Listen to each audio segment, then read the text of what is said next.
No-show ngayong araw sa National Bureau of Investigation o NBI si Ateneo de Manila University President Bobby Yap. Sa halip nagpadala siya ng 2 abogado sa Homicide Division ng NBI para mag-courtesy at ipaalam sa mga investigador na hindi siya makararating dahil nasabay ito sa graduation ceremony ng universidad. Tiniyak naman ng mga kinatawan ng Ateneo President na handa itong sumunod sa inisyong mga subpina para sa dokumentong hinihingi sa kanya.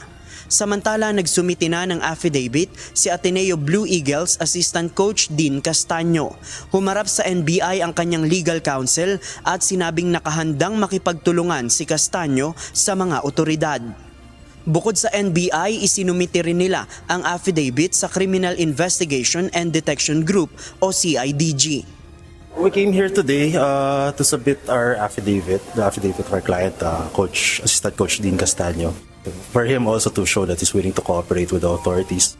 Binigyan naman ng panibagong palugit ng NBI na hanggang Lunes, June 22, si resigned Coach Tab Baldwin para humarap sa investigating body. Samantala, nagsagawa ng walkout protest ang ilang mga estudyante ng ADMU Loyola Schools kaninang 1:00 ng hapon. Sama-samang nagtipon-tipon ang mga estudyante na nakasuot ng itim na damit at nanawagan ng hustisya para kina Rene Baterbonia at Divine Adili. Inawit din nila ang himno ng universidad sa pagtatapos ng programa.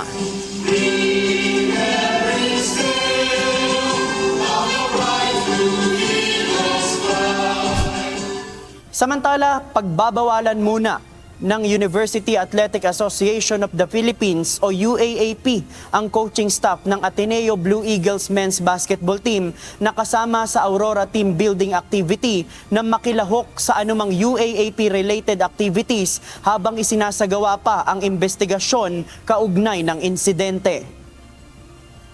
Itinakda naman ng UAAP ang deadline ng pagsusumite ng ADMU ng official findings sa insidente sa July 15 ngayong taon. JP Nunez, UNTV, News and Rescue. Diyos ang aming sandigan, serbisyo publiko ang aming pinahahalagahan.